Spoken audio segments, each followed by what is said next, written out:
Өкмөттүн корутундусу бар да. Өкмөттүн демилгеси бул өкмөттүн тиешелүү токтому бар. Анда мындайда мен коллегаларымды колдойт элем. Ушул силер азыр алып келип аткан концепциясын колдоп берели. Дагы башка ушундай мыйзам болобу? Шайкеш келтире турган. Түшүндүңүз да, мисалы, баарын жалпы мен колдойт элем. Өтө чоң жумуш тура. Мүмкүн баарын топ-топ бир Элбера Жалалбековна, мүмкүн силер дагы ушу түздөн түз эмеңер жок, бирок биздин да убактыбызды албай, өзүңөрдүн дагы мындай коэффициентиңер өсөт эле да, баарын топ-топ бир алып келип, бир добушка коюп, бир колдоп берет элек да. Өзүңүз айтсаңыз, дагы болобу мындай поэтапный дагы алып келесиңер да шайкеш алып келген үчүн.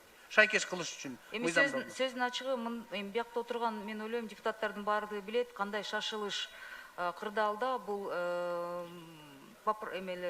кодекс кабыл алынган, ошондон кийин теорияда бир, а практикада гуманизация дегенге биздин система бүгүнкү күндө толугу менен даяр эмес экен деген ошол эле учурда депутаттар бир топ сын айтканын мен эсимде да, ошондуктан на практике мындай учурлар чыгып атат да, өкүнүчтүү жагы. Анан мен азыр толугу менен бир Министерство юстиция менен сүйлөшүп, биротулуу алып келели деген сунушту чыгарып алар менен талкуулайм, но я думаю, все равно маселелер чыгат да баары бери, сөздүн ачыгы. Сейчас, в частности, о рекламе, об основах технического регулирования, о государственных муниципальных услугах, то есть 2-3 там пункта, которых в соответствие приводим, а остальное когда будем? Максималдуу түрдө мындай синхронизация кылууга аракет кылабыз да. Анда мен башка суроомда, вот, в частности, требования, срочность есть сейчас этого законопроекта? Может быть, Минэконом или вы ответите? Мы готовы поддержать. Я понимаю, что нужно органам, МВД там. Вы поняли, почему такая срочность? Именно выделили вот эти законопроекты? Урматтуу Бактыбек Сагындыкович, ушул мыйзамдарды сиз айткандай бүгүн же эртең эле кабыл ала турган анчалык немеси жок, бирок бул баягы инвентаризация жүргүзүлүп туруп, ошол бир этап инвентаризация болгондогу чыккан келишпестиктерди биз сиздерге бир пакет кылып алып берип атабыз да. Урматтуу министрдин орун басары, мен сунуш кылат элем да, мүмкүн инвентаризация кылып, КПДсин өзүмдөй реально эле баарын жалпы алып келсеңер бир колдоп берет элек да. Мына азыр мен түшүнүп атам, мүмкүн МВДге же бир структурага, реклама агентстволоруна керектүү ушул шайкеш болуп атса, анда колдоп берели. Концепциясындагы, биринчи окуусунда дагы. Бактыбек Сагындыкович, эми бүгүнкү шартты пандемия учурунда туура түшүнүп жатабыз баары. Сиз да мен ишенем түшүнүп жатасыздар да. Кырдаал ушундай болуп атат. Өзгөрүүлөр көп болуп кетти акыркы учурларда. Билесиз, саясий өзгөрүүлөр. Ошондо деген ведомствонун ортосунда кичине синхронизация жок экендигин мен мойнума алам. Ошондой нерселер болуп жатат. Бирок максималдуу түрдө биякта азыр министрликтердин ортосунда баардыгын бир сиз айткандай бир тегерек стөлгө отургузуп алып туруп, анан максималдуу түрдө эффективдүү кылып туруп, бир пакет менен алып келүүгө аракет кылабыз да. 10 секунд. Бул мыйзам боюнча өз жолу менен кете берсе жакшы болот эле да. Убактым калды. Эльвира Жаргалбековна, сөз сизде. Рахмат, саламатсыздарбы урматтуу депутаттар. Кыргыз Республикасынын үй бүлөлүк зомбулуктан сактоо жана коргоо жөнүндө мыйзамдын аткарылышы тууралуу маалымат берүүгө уруксат этиңиздер. Үстүбүздөгү жылда болуп өткөн аялдарга жана балдарга карата зомбулук жана өлтүрүү учурлары калк арасында олуттуу кооптонуу жаратууда жана албетте мындай маселелер күнөөлүү адамдарды жазалоону жана дыкат талап кылат. Зомбулук адам укуктарынын бузулушунун кеңири тараган түрү бойдон калууда жана бул географиялык, социалдык, экономикалык же диний чекке карабастан көптөгөн аялдар жана балдар үчүн олуттуу коркунуч жаратууда.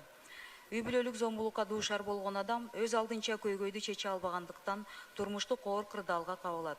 Изилдөөлөр көрсөткөндөй, Кыргызстанда үй бүлөлүк зомбулукка көбүн эсе аялдар, балдар, улгайгандар, ден соолугунун мүмкүнчүлүктөрү чектелүү адамдар кабылат.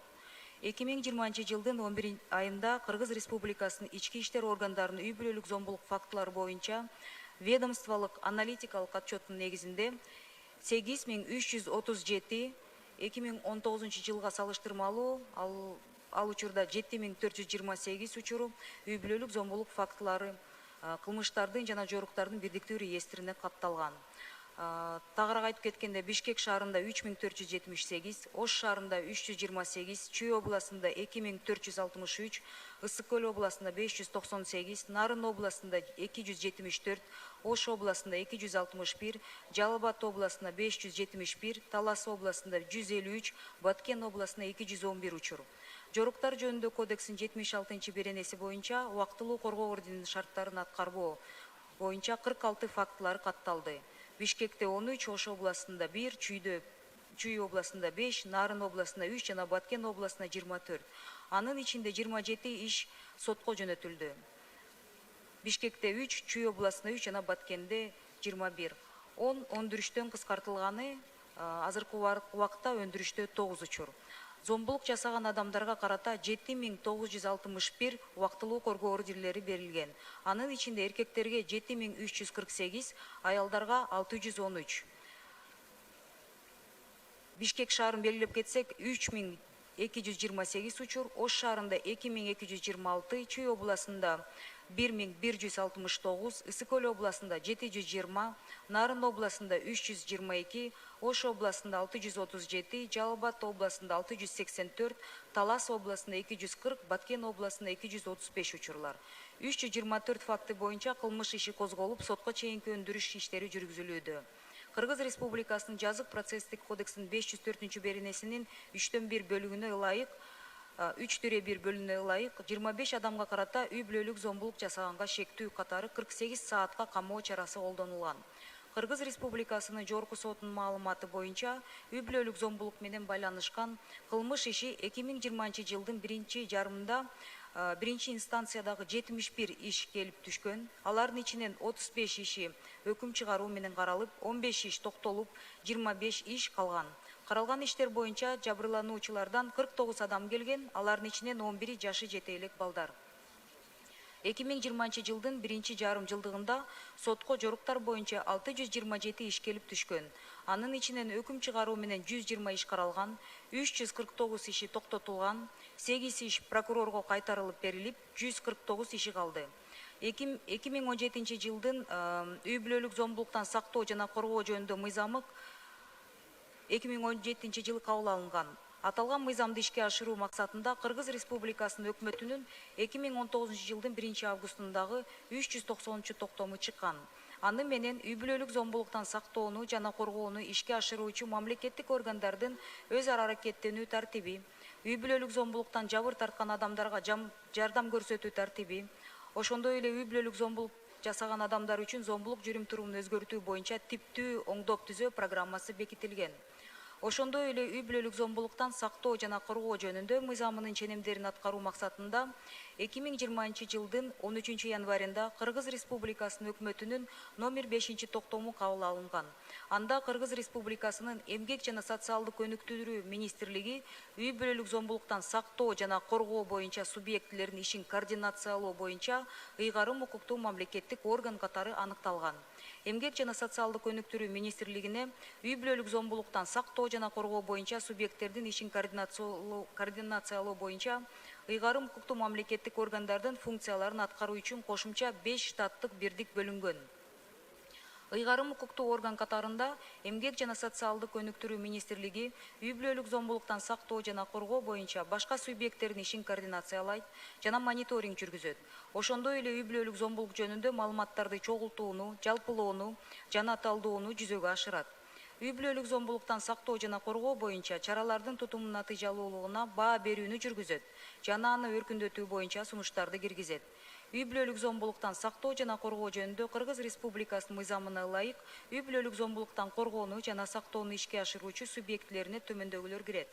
Кыргыз Республикасынын өкмөтү үй бүлөлүк зомбулуктан сактоо жана коргоо боюнча субъектилердин ишин координациялоо боюнча ыйгарым укуктуу мамлекеттик орган, сот, прокуратура, ички иштер органдары, социалдык өнүктүрүү органдары, саламаттык сактоо органдары, билим берүү органдары, юстиция органдары, балдарды коргоо боюнча ыйгарым укуктуу мамлекеттик орган, Кыргыз Республикасынын акыйкатчысы, адвокатура, жергиликтүү мамлекеттик администрациялар, жергиликтүү өз алдынча башкаруу органдары, аксакалдар соту жана массалык маалымат каражаттары. Жогоруда аталган бардык субъектилер үй бүлөлүк зомбулуктан сактоо жана коргоо боюнча тиешелүү ыйгарым укуктарга ээ. 2020 жылдын 15 январында Кыргыз Республикасынын өкмөтүнүн алдындагы гендердик маселелер боюнча улуттук кеңештин биринчи отурумунун жыйынтыгында Кыргыз Республикасынын үй бүлөлүк зомбулуктун алдын алуу боюнча 2020 жылга иш-чаралар планы кабыл алынган. Ал эми жогорудагы иш-чаралар планын аткаруу мөөнөтү аяктаганына байланыштуу үй бүлөлүк зомбулуктун алдын алуу боюнча 2021-2023 жылдарга карата иш-чаралар планын долбоорун иштеп чыгуу боюнча ведомстволор аралык жумушчу тобу түзүлүп, долбоор иштелип чыкты. Кыргыз Республикасынын Эмгек жана социалдык өнүктүрүү министрлиги менен Кыргыз Республикасынын Ички иштер министрлигинин 2019 жылдын 25 октябрында номер 133 социалдык өнүктүрүү органдарынын үй бүлөлүк зомбулуктан сактоо жана коргоо чөйрөсүндөгү балдарды коргоо боюнча ишинде ички иштер органдары менен өз ара аракеттенүү тартиби жөнүндө нускаманы бекитүү тууралуу биргелешкен буйругу бекитилди. Ошондой эле Кыргыз Республикасынын Эмгек жана социалдык өнүктүрүү министрлиги менен Кыргыз Республикасынын өкмөтүнө караштуу жергиликтүү өз алдынча башкаруу иштери жана этностор аралык мамилелер боюнча мамлекеттик агенттиги менен биргеликте 2020 жылдын 13 мартында номер 40 жана номер 0118-35 үй бүлөлүк зомбулуктан сактоо жана коргоо боюнча жергиликтүү комитет жөнүндө типтүү жобону бекиткен. Бүгүнкү күндө мамлекетте үй бүлөлүк зомбулуктан сактоо жана коргоо үчүн 470 комитет иштеп жатат региондордо. Комитеттин курамына үй бүлөлүк зомбулуктан коргоо жана сактоо жүзөгө ашыруучу субъектилер, жергиликтүү өз алдынча башкаруу органдарынын өкүлдөрү, мамлекеттик органдардын аймактык бөлүмдөрү, бул билим берүү, саламаттык сактоо, ички иштер, социалдык өнүктүрүү жана юстиция, жергиликтүү жааматтын мүчөлөрү жана жарандык коомдун өкүлдөрү, бул аксакалдар сотту, аялдар, жаштар кеңеши, бейөкмөт уюмдар, кризистик борборлор кирет. Комитеттин курамын жергиликтүү өз алдынча башкаруу органдары бекитишет. Үй бүлөдөгү зордук зомбулук ар бир коомдун, анын ичинде Кыргызстандын жалпы көйгөйү болуп саналат. Кыргызстандагы изилдөөлөр көрсөткөндөй, үй бүлөдөгү зомбулуктан негизинен калктын айрылуу үй бүлө мүчөлөрү, балдар, улгайган адамдар, ден соолугу мүмкүнчүлүгү чектелген адамдар жабыр тартат. Үй бүлөдөгү зомбулуктан 95% аялдар, 30% балдар физикалык зордук зомбулуктан жабыркашат. Ал эми улгайган адамдарга карата зордук зомбулук бар экендигин суралган жарандардын 71% белгилешкен. Республикада калкка жардам берүүнү, анын ичинде үй бүлөлүк зомбулуктан жабыр тарткан аялдар үчүн 17 кризистик борбор, балдар борборлору жана башка адистештирилген мекемелер иштейт. Үй бүлөлүк зомбулуктан жапа чеккендердин эң көп бөлүгү кризистик борборлорго кайрылышат. Мамлекеттик социалдык буйртманы заказ ишке ашыруунун алкагында үй бүлөлүк зомбулуктан жабыр тарткандарга социалдык кызматтарды көрсөтүүчү кризистик борборлорго 2019 жылы 6,4 миллион сом 8 кризистик борборго, 2020 жылы 7,2 миллион сом бул 4 кризистик борборго каралган. Кыргыз Республикасынын өкмөтүнүн 2015 жылдын 22 июнундагы номер 391 токтомуна ылайык турмуштук оор кырдаалда турган үй бүлө жана балдарды табуу жана анын ичинен ырайымсыз мамилеге, зомбулукка кабылган балдарды жана үй бүлөлөрдү табуу тартиби жөнүндө аймактык социалдык өнүктүрүү башкармалыгынын маалыматтарына жараша 2020 жылдын 3 кварталынын жыйынтыгы боюнча 909 үй бүлө жана оор турмуштук кырдаалда турган 2829 бала аныкталган. 2020 жылдын 3 кварталынын жыйынтыгы боюнча ата-энелер мигрант болуп жалпы 82.828 балдары 828 бала, алардын ичинен тышкы мигранттардын 68.750 балдары, ички мигранттардын 1478 балдары аныкталды. 3816 бала табылган учурда туугандары болбогон адамдар менен жашашкан. Ал эми зордук зомбулуктун оор кырдаалына кабылган 15 бала аныкталды. 2020 жылдын 9 айында балдардын арасында 72 суицид фактылары катталды. Алардын ичинен 11 карантин убагында 12 жаштан 16 жашка чейинкилер болду. 2019 жылдын ичинде жашы жете электердин арасында 48 суицид фактысы катталды. Ырайымсыз мамилелерге жана зомбулукка кабылган балдарга колдоо көрсөтүү максатында Бириккен Улуттар уюмунун балдар фондунун ЮНИСЕФ техникалык колдоосу менен Кыргыз Республикасында Ысык Көл областынын Түп районунда, Каракол шаарында, Талас областынын Талас шаарында, Ош шаарында жана Сокулук районунда ырайымсыз мамилеге кабыл болгон балдарга психологиялык жана укуктук жардам көрсөтүү боюнча борборлор ачылган. Балдарга карата ырайымсыз мамилелерди алдын алуу жана ыкчам реакция кылуу максатында Эмгек жана социалдык өнүктүрүү министрликте 2015 жылдан тартып 111 балдар ишеним телефону мамлекеттик мекеме иштеп жатат. Телефон чалуулар күнү түнү республиканын бардык аймактарынан акысыз кабыл алынат. Кыргыз Республикасынын өкмөтүнүн 2017 жылдын 17 августундагы 479 токтому менен 2018-2028 жылдарга үй-бүлөнү колдоо жана балдарды коргоо боюнча программасы бекитилген. Аталган программа үй-бүлө институтун бекемдөөгө жана өнүктүрүүгө, коомдун жашоосуна үй-бүлөлүк социалдык ролун жогорулатууга, ошондой эле балдардын укуктарын жана кызыкчылыктарын коргоого багытталат. Азыркы учурда 2021-24 жылдарга үй-бүлөнү колдоо, балдарды коргоо жана балдарга карата болгон ырайымсыз мамилени жана зомбулукту алдын алуу боюнча пландардын долбоору даярдалууда. Мындан тышкары турмуштук кырдаалда турган балдардын электрондук маалымат базасын түзүү боюнча иштер жүзөгө ашырылууда. Кыргызстандагы зордук зомбулук маселеси боюнча болуп жаткан акыркы окуялар жөнүндө кыскача маалымат берүүгө уруксат этиңиздер. 2020 жылдын 4 декабрында балдар иштери боюнча комиссиянын отурумунда 2005 жылы туулган кыз баланы коргоо боюнча маселе каралып, түзүлгөн иш пландары менен тиешелүү иш чаралар жүргүзүү максатында райондук социалдык өнүктүрүү башкармалыгына, үй-бүлөлүк дарыгерлер борборуна жана билим берүү бөлүмүнө тиешелүү тапшырмалар берилген. Жаракат алган кызыбыз медициналык кароодон өткөрүлүп, сезим кризистик борбору аркылуу психологдун кеңешин алуу боюнча жардам көрсөтүлдү. Ата-энесинин макулдугу менен жана Тоң райондук сотунун чечимине ылайык 18 жашка толгонго чейинки тарбияланууга Ысык Ата районундагы Жээк айылында жайгашкан Гүлзар кыздар үчүн түзүлгөн балалык борборуна жайгаштырылды. Азыркы мезгилде бул иш Кыргыз Республикасынын Ички иштер министрлигинин көзөмөлүндө. Ал эми областтык прокуратура жана райондук социалдык өнүктүрүү бөлүмүнүн балдар иштери боюнча комиссиясы тарабынан бул ишти мыйзам чегинде кайра кароо жөнүндө кайрылуу апелляция жасоого документтер даярдалды. Экинчи учур болсо Токмок шаарында 15 жаштагы кызга карата жасалган зомбулук иши боюнча айта кетсем, кыздын айтымында аны 2 жылдан бери өгөй атасы зордуктап келген. Учурда кыз республикалык психикалык саламаттык борборунда дарыланууда.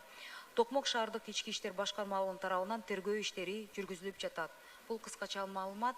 Суроолор боюнча бул жакта саламаттык сактоо министрлиги, эмгек жана социалдык өнүктүрүү министрлиги, ички иштер министрлиги жана башка тиешелүү кызмат өкүлдөрү отурушат. Суроолорду берсеңиздер жооп бересиздер. Рахмат.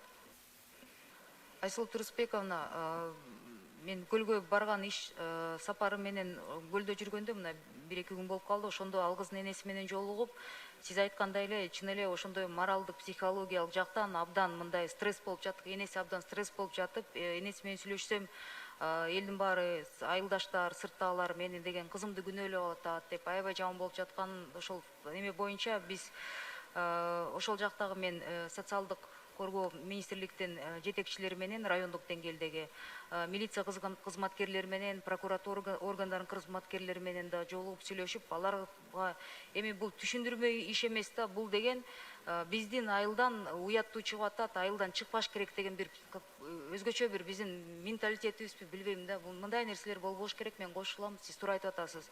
Энесине да кайрылып айтты, мындай тартынбаңыздар. Ар бирөөнүн башында бала бар. Мындай ситуацияларга ар кандай эч ким мындай не застрахован. Ошондуктан тартына турган эч нерсе жок. Аягына чейин мамлекет сизди колдойт. Укук коргоо органдарына тапшырма берилди. Бул деген менин билишимче бүгүнкү күндө башкы прокурордун көзөмөлүндө бул иш на контроле да. Аягына чейин чыгарышат деп ошондой маалыматты биз алып атабыз өкмөт тарабынан. Эльвира Жыргалбековна, сиздин маалыматыңызды угуп отуруп, ушул зомбулук боюнча биздеги Кыргызстандагы абал мындай статистикалык маалымат бердиңиз. 8537 катталды деп, жалпы. Ушул сиздин маалыматыңызды угуп туруп, мындай жыйынтыкка келип атабыз. Мурунку жылдарга 337. 8537. Мурунку жылдарга караганда мындай тескеринче көбөйгөнбү деген маалымат мына болуп атат менде. Айтыңызчы, ушул мыйзамдын кабыл алганына карабастан, мына мыйзамда даана механизмдери көрсөтүлүп турат. Абалдын мынчалык оордугуна эмне негизги себеп? Мыйзам аткарылбай атабы? Негизги себептерин, тоготерин айтыңызчы, эмне себептен зомбулук боюнча мындай ыйлай тургандай абалда болуп атабыз? Убактымды токтотуп койсоңуздар. Айнур Алмазбековна, жалпысынан эми бул жерде комплекстүү мындай эмелер болуп атат да, иш-чаралар болуп атат. Анткени бир нече маселелер, бир нече көйгөйлөр биригип келе жатат да. Биринчисинен бул жалпы дүйнө боюнча, дүйнө жүзүндө пандемия башталгандан бери кризистик борборлордун, дүйнө жүзүндө кризистик борборлордун, эл аралык уюмдардын отчеттору боюнча суицид, балдардын, подростоктордун арасында суицидтер, үй бүлөлүк зордук зомбулуктун саны кадимкидей 20-30% дүйнө жүзүндө өсүүдө дегендин дагы бир себеби. Анткени биз эми адамдар социализацияга көнүп калган жарандар катары бекитилген учурларда, анан жумушсуздуктун саны күчөгөндүктөн балдарыбыз мектепке, садиктерге, жогорку окуу жайларына барбаса деле бир топ 4 тамда бекитилген ошондой бир топ психологиялык жактан да жабыркалаган адамдардын стресстери да көбүрөөк болот, үй бүлөлүк зомбулук да күчөп атат деген бул бир мисал болсо, биздики болсо дагы бир айтып кете турган нерсе, эми ички иштер министрлиги далилдейт болуш керек. Буга чейин талкуулаган кодекстерге штрафтар кирип, анан үй бүлөдө зордук зомбулук болгон учурларда үй бүлөдө мисалы аял кишиге карата зомбулук болсо, анан штрафтарды көтөргөндө бул үй бүлөнүн каржы маселесин, мындай каржы маселесине бир топ мындай сокку келтирип атат. Сокку бергендиктен кээ бир учурлар аягына чейин иштер чыкпай калып атат да. Анткени деген каржы маселесинен тескерисинче ызы чуу көбүрөөк болуп кетет деген.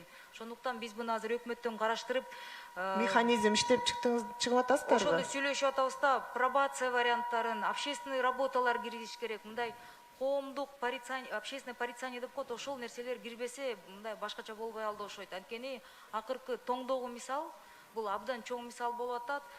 Элге кеңири маалымат ызы чуу болуп кеткенден кийин, кадимкидей коомдо реакция болгондон кийин ошол айылдын ичинде да бир топ реакция болуп атат да. Ошондо мен ойлойм, ошол үй бүлөнүн ичинде дагы, үй бүлөнүн тегерегинде туугандардан дагы мындай болбош керек деген ызы чуу чыкмайынча, мындай бир коомдук порицание болмоюнча бизде негедир туугандары, жакындары тескерисинче буну жашырыш керек дегенге чейин барышат экен да. Сиз айткан ошол координациялык механизм, мындайча айтканда менин түшүнүгүмдө толук кандуу координация деп атасыз. Качан иштелип чыгат? Кайсы убакыты, мөөнөтү бир жакын арада ишке ашабы? Эми бул иштер жанакы кодекстер боюнча ал өзүнчө ички иштер министрлиги, министр юстициялар менен иштеп жатышат. Социалдык эмгек Минсоцтруд тарабынан деген биз бир чечимге келгенден мурда ушул неме боюнча, кодекстер боюнча иштеп чыгыш керек экен да. Сөздө калбаш үчүн да, то на слова калып калат да бизде. Анан өзүңүз да айтып кеттиңиз, тоңдогу окуя боюнча бул мен ойлойм, бул үй бүлөлүк зомбулуктун жеткен чеги бул стагнация, мындайча айтканда өтө чоң жарылуу. Мына токтомдо да жазып атасыздар, судьялардын аракеттерине юридикалык баа берилсин деп. Ошол тоңдогу судьяга кандай юридикалык баа берилет өкмөт тараптан? Азыр ушуну бир мындай өкмөттүн позициясы барбы ушул туурасында? Айнур Алмазбековна, өкүнүчтүү жагы биз эми сотко юридикалык мындай баа бере албайт экенбиз. Бул биздин сот бийликтин ичиндеги совет, мен ойлойм, азыр коомдо болуп жаткан талкуунун баарын эске алышып, алар өзүнчө буну белгилешет болуш керек. Эмне үчүн анда токтомдо ушундай жери жүрөт? Судьялардын аракеттерине юридикалык баа берилсин.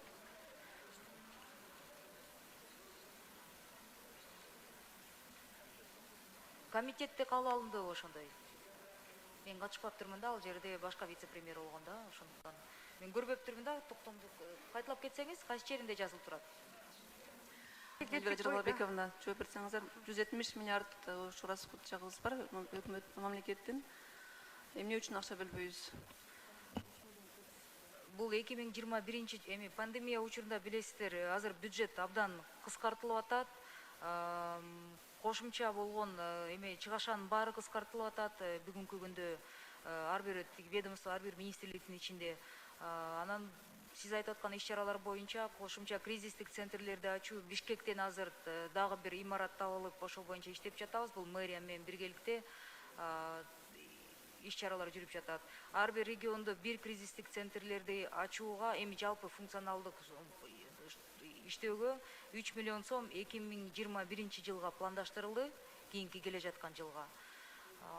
Пока ошондой расчеттор болуп атат. Эми сиз билесиздер, Махабат Эргешевна, ар бир кризистик борбордун мындай содержанияси кандай болуп кетип атат. Анан коммунальный услуга маселелери, аны баары мамлекет өзүбүзгө алабыз деп жанагы 3 миллионду пландаштырып атабыз. Анан мен айтып кеткендей, ошол 17 кризистик борборлор боюнча 20 жылы 7,12 миллион сом каралган. Кошумча бул 4 кризистик борборго. Буга чейин финансирование жеңилирээк, мындай кырдаал жеңилирээк болгондо 8 кризистик борборго жардам каралган болчу да, каржы маселесинде. Все упирается в финансы. Как вот мы биз сүйлөшүп, биз эмес кайрылабыз, сурап атабыз, ушундай керек болуп атат деп. Эми бул жерден деген эң негизгиси акылар толугу менен сакталсын деген пандемия учурунда эми бюджет кыйын болуп атат да бүгүнкү күндө. По правопорядку я говорила, но еще раз повторюсь. Все мы знаем, да, 2020 год был объявлен по развитию регионов, цифровизации экономики и поддержку детей. Но, к сожалению, насилие сегодня злободневная проблема в нашей стране. Все мы знаем, вот в 2020 году для многих начался именно с насилия, да, и убийств женщин их же мужьями. В 2019 году было зарегистрировано свыше 5000 случаев, да, насилия. Но по данным Нацстаткома, по статье изнасилования, в 2019 году были осуждены 55 граждан. Это огромная разница. Многие дела попросту не доходят до суда, до решений суда, так как со стороны односельчан, со стороны старейшин, родственников, да, этих преступников, они оказывают давление, как и случилось с семьей 13-летней девочки вот в Томском районе. Сейчас родственники, старейшины, да, аксакалы оказывают давление, просят уехать из села, переехать в город и простить семью этих виновников, насильников. Очень просим мы, женщины, депутаты, не закрывать глаза, довести дело до конца, разобраться именно по делу этого суда Содонбекова, потому что так неприемлемо, когда взрослые люди говорят, что 13-летняя девочка, распутная девочка. На самом деле это очень больно, и мы...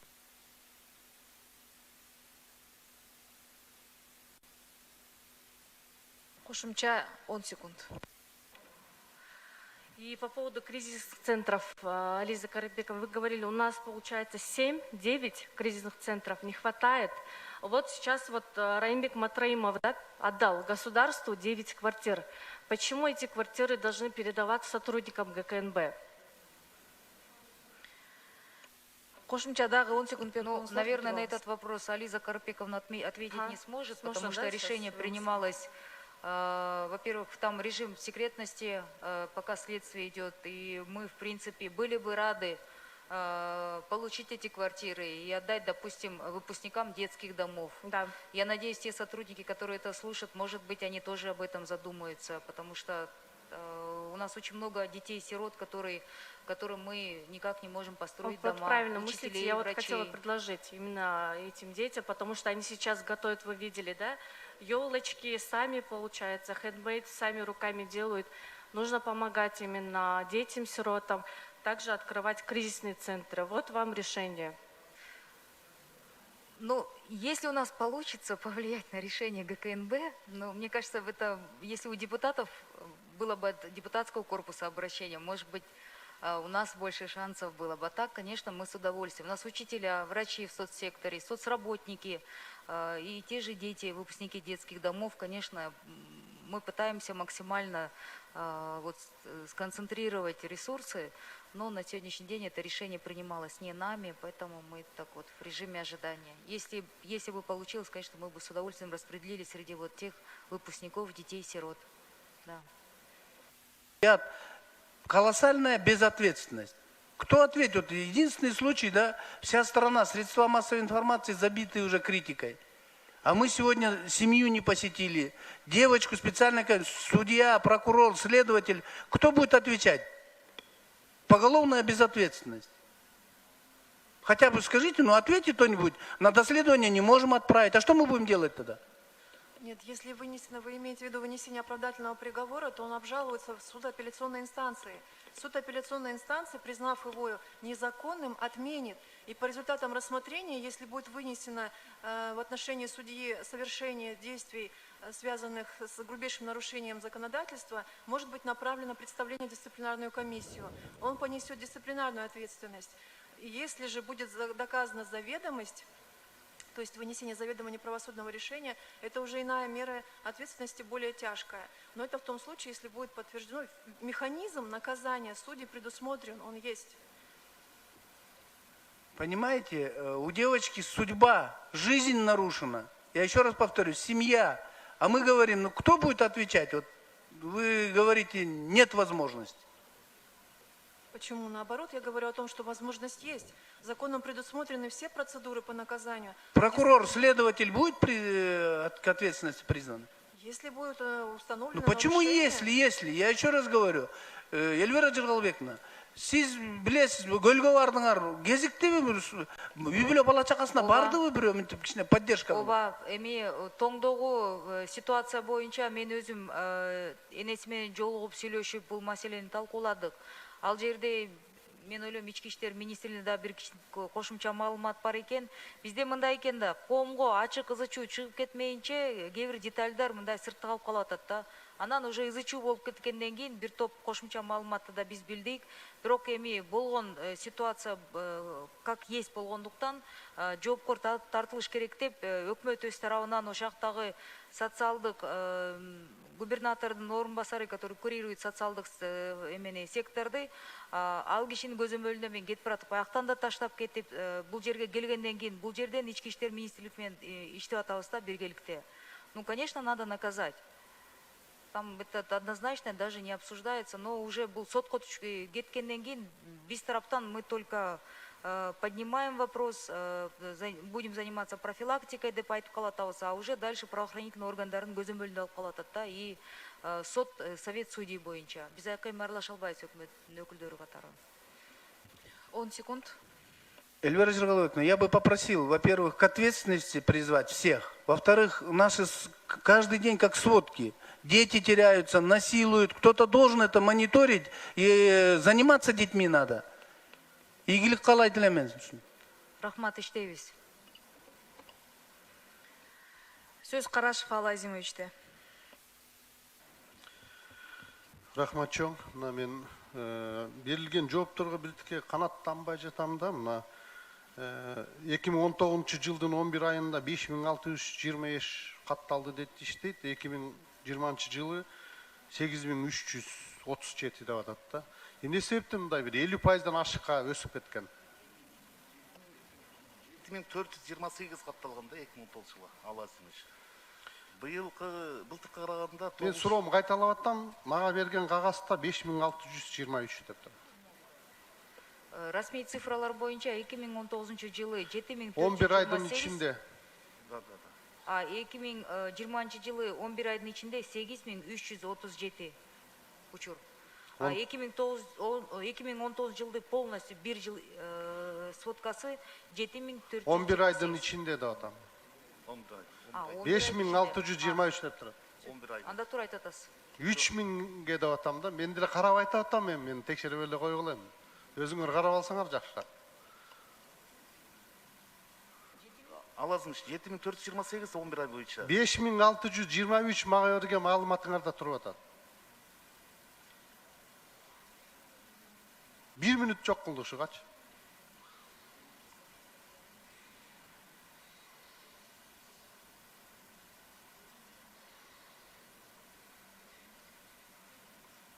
Атап беребиз, биздики боюнча туура маалымат да. Туура эмес берилип калган.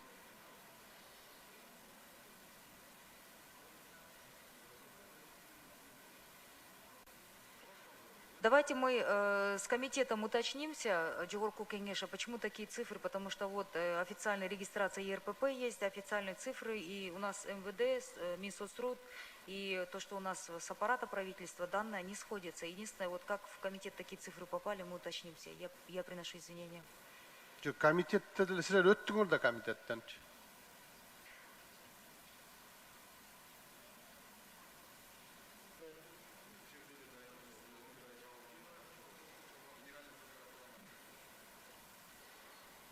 Расмий цифралар, Алазимович, ушундай болуп атат, я даже не знаю, как она почему в комитете такие цифры.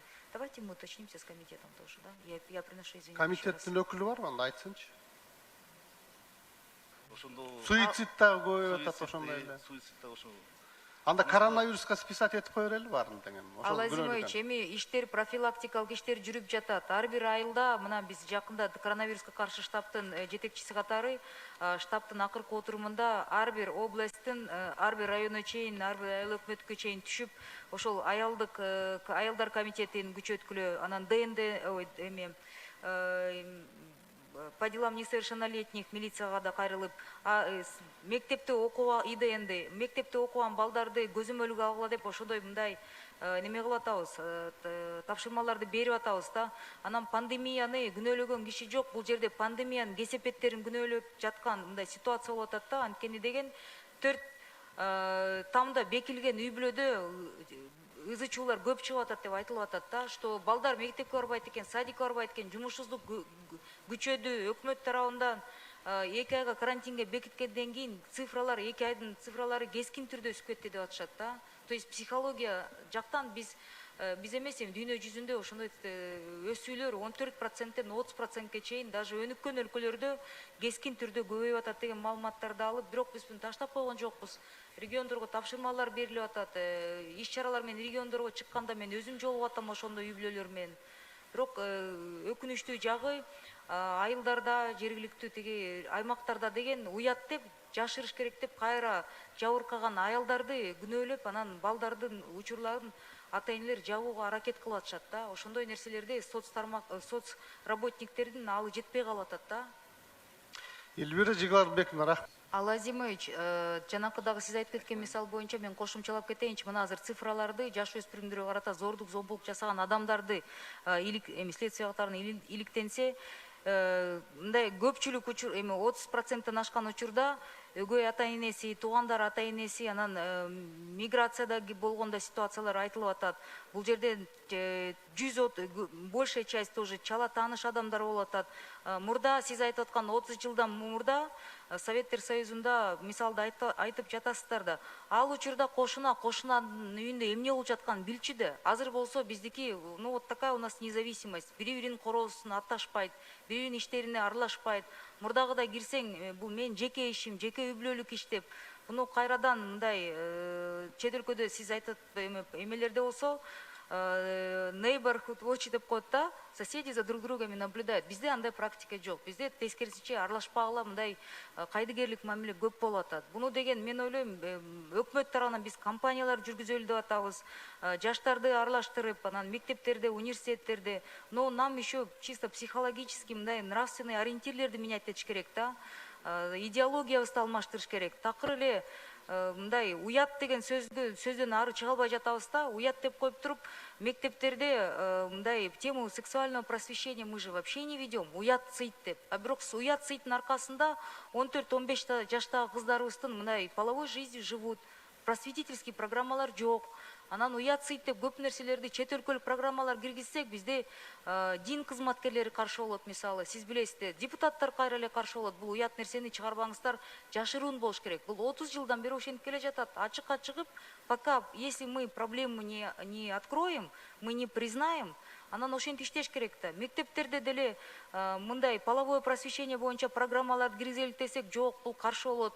Бул биздин менталитетке туура эмес деп атышат. Биз деле өкмөт тарабынан иш-чараларды аракет кылып атабыз, бирок көп нерсе биздин менталитет деп койгон бир кызык сөзгө такалып келип туруп атат да. Уят, буну киргизбеңиздер. То есть у нас, как в Советском Союзе, секса нет деген сөз болот да, а просвещать надо. У нас принципы ювенальной юстиции не работают, Ирина Лавреховна. Как такового, в принципе, правосудия для детей нету, для несовершеннолетних. В семьях, где происходит беспредел и бесчинство родителей, в дальнейшем эти дети встают на тот же путь.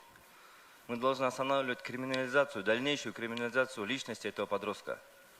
Вот в этом проблема суть. Суть то, что в семьях происходит, мы на это глаза закрываем, мы выносим судебные приговоры, и на этом все забывается. Но ребенок, который видел, что его отец каждый день бьет мать, он тоже будет бить. Он тоже будет бить, понимаете? Поэтому принципы ювенальной юстиции надо вводить в нашу страну. Уже давно пора. С 2007 года этот вопрос муссируется, но в принципе он не работает. Этот закон не работает. Поэтому вот я бы хотел предложить вам, чтобы вы разработали законопроект или какую-нибудь систему контроля дальнейшего жизнедеятельности этого подростка, который участвовал в насилии или был в этой семье. Самат Жексеналиевич, вы правильную тему подняли, тему профилактики, она вот и не только в таких случаях, и в системе здравоохранения. Здесь Алла Азимович как бы правильно говорит, что всего 1,5 месяца, но за 1,5 месяца я столкнулась с большим, как бы, ну, со множеством факторов, начиная от бюрократии, заканчивая элементарными там отдельными вопросами менталитета, вот, которые я обозначила. У нас, если в семье муж избивал жену, жена потом, я извиняюсь, конечно, да, то она также прикрывает такие же случаи в отношении своей снохи со стороны сына. У нас из рода в род это вот, нельзя такие вещи на публику выносить. Вот эти вещи тоже, мне кажется, должны порицаться в обществе. Пока порицания в обществе не будет, что это ненормально.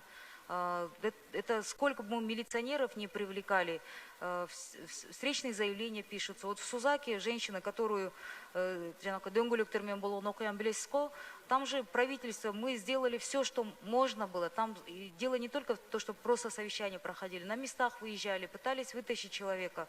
В итоге часть проблем упирается в социально-экономическую ситуацию, финансовую зависимость женщин, детей, и они никуда не могут деться. Кризисные центры, они временные, но там месяц поживут, 2, но они же не могут всю жизнь жить. Мне кажется, вот мы сейчас об этом во время пандемии, наверное, ну, нельзя на нее ссылаться, но дополнительно, вот как последствия пандемии, и как раз-таки об увеличении насилия говорится, что нужно все это в таком комплексном порядке. И со стороны общества, со стороны парламента я очень благодарна, что вы поднимаете эти вопросы, обостряете и где-то даже, может быть, не позволяете семьям закрыть эти вещи. Спасибо. Булардын баарын мен эмне үчүн сурап атам? Анткени себеби биздин келечегибиз балдар деп айтабыз. Эгерде 10 000 бала интернатта тарбияланып атса, 3 000 балабыз, 3,5 мың балабыз учетто турса, 27 баланы соттолуп атат деп атасыңар. Бунун баары биздин келечегибиз да. Эртең ушулардан кайра ответ алабыз да, сөзсүз түрдө. 10 секунд кошумча. 20 секунд берип коесузбу? 20 секунд. Ошон үчүн мен айтат элем да, бул системаны Союздун убагынан бери келаткан система түп тамыры менен өзгөртүш керек. Жанагындай колу күйгөн, буту күйгөн балдар үчүн, именно балдар үчүн сөзсүз түрдө скорый чыкса, милициялар чогуу баш керек да. Ошол жерде эмне болгон, кандай болгон деп, ошо эгер скорый менен чыкыла турган болсо, милициялар чогуу баш керек ошол жерде. Каждый детский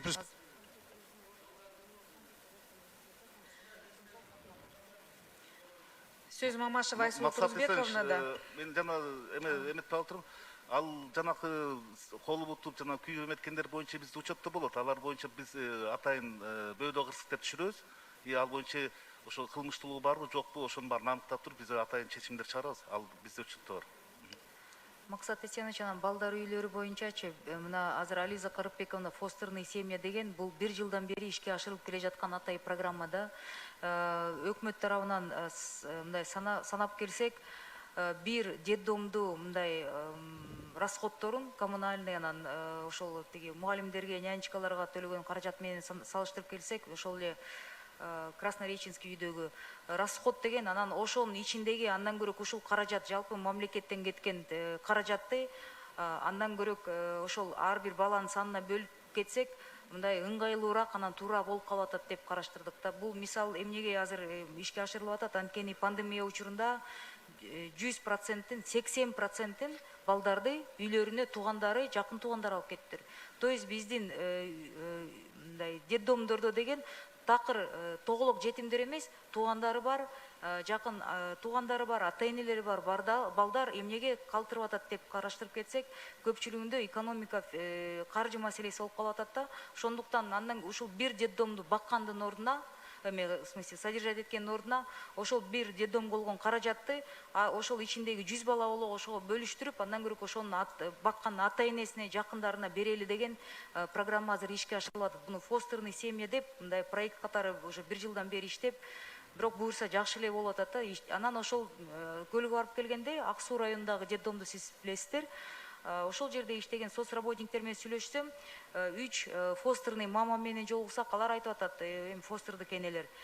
Мен мурда соцработник болчумун, 20 балага мээримди төг албай, баарына көңүл бура албай, бирок бул жерден 4-5 баланы алып баксам, мен бир топ жардам берет экенмин. Каражат ошол ушунча эле каражат кетип атат. Андан көрөк мамлекет бизге ошол энелерге төлөп берсе, биз балдарга көбүрөөк көңүл бурабыз деген бул мындай жакшы иш-чараны баштап атабыз, баштап улантып атабыз да, буюрса. Оюңузду бүтүрүп алыңыз, 10 секунд. Максат Эсенович.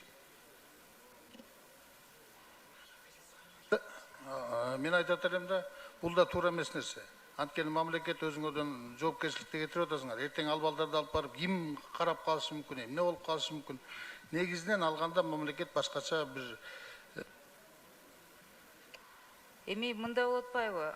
Ошол балдар детдомдо балдардын тагдырларын аналитика дүйнө жүзүндө эл аралык мындай уюмдардын анализи боюнча айтылып кеткенде, андан көрөк мындай кылдааттык менен ар бир семья тандалып, негизи жакындары болот да, же соцработниктер болот. Анан жөн эле каражаттын аркасынан кууган эмес. Ар бир учурду мындай дыкаттык менен иликтеп туруп, анан бала тапшырылат да. Жөн эле сыртта келген, мен баланы алгым келет деген, анан атай специализированный бир нече айлык окуу өтөт. Ошактан өтүп туруп анан берилет бала. Бирок мээрими жок мындай детдомдо 100 балага 10 нянечка болсо көңүл бурулбай калып атат да. Ошол жагынан биз карап атабыз да, психологиялык жактан. Бар. Мүмкүнчүлүк болсо ушул эл аралык тажрыйбалар боюнча ушул статистика канча акча кетиресиздер бир балага, ошол боюнча мага толук маалымат берип коюңуздарчы. Бул балдардын маселеси эң негизги суицид деп атпайбызбы? Ошонун баардыгы бул бекеринен келип чыккан жок. Бул жерде биз мамлекет тийиштүү деңгээлде камкордук кылбаган үчүн келип чыгып атат. Мен ушу сунуш киргизет элем, Айда Камчыбековна, Эльвира Жаргалбековна. Сөзсүз түрдө бул биздин мына илгери бизде мына транспорт министрлигинде эгерде жолдо бир авария болуп киши каза болсо, сөзсүз түрдө министр отставкага кетчү да. Ушундай бир жоопкерчиликти киргизиш керек болуп атат да бул тармакка дагы. Мына үй бүлөлүк зомбулук боюнча дагы ушундай бир аябай бизге мына алып келсеңиздер мыйзамга, толуктоолорду өзүнчө мыйзам алып келесиздерби? Ушуну сөзсүз түрдө көңүл буруңуздар. Эми Самат Колукевич, бул жерде бир министрлиги, бир Ализа Карпбековнанын жоопкерчилиги эмес да. Бул жерде билим берүү системасы, бул жерде жалпы 30 жылдан бери калыптанып жаткан саламаттык сактоо системасы, бул жерде жалпы коомдогу идеологиялык, мындай моралдык климат боюнча айтып кете турган бир топ көйгөйлөр бар да. Ошонун баарын бир калыпка келтириш үчүн бир адамды жоопкерчиликке тартып койгону туура болуп калабы деген чоң менде күмөн бар. Мисалы, анткени деген Ализа Карпбековнанын бир эми основной жооп берүүчү орган ушул болуп атпайбы? Бул министрликтин мындан тышкары бир топ мындай жооп бере турган маселелери, көйгөйлөрү, анан иш-чаралары болот да. Жалпы биз бала төрөлгөндөн баштап, ошо үй бүлө курулгандан баштап, бала төрөлгөндөн баштап, садиктеги, мектептеги, анан үйдөгү жоопкерчиликти биз жазалоо системасына эмес, биз поощрительный наоборот система, колдоо системасына өтүш керекпиз да. Анан ошентип чара көрүп атып, наказать этип атып, аягында деле мындай эчтеке жыйынтык 30 жылдан бери чыкпай жатат да. Профилактикасында популяризация кылыш керек. ушул балдардын үнүн уккан үй бүлө деген популярный болуш керек. Бизде болсо тескерисинче атасынын энесинин сөзүнөн чыкпаган бала жакшы бала деген мындай идеология бар. Ал жерде өнүккөн коомдордо биздики менталитет кичине башкача болуп атат. Ал жерде деген ар бир бала, ар бир гражданиндин ой пикири маанилүү деген системада мамлекеттин центринде гос ведомстволор эмес, мамлекеттин центринде биз жаран болуш керек.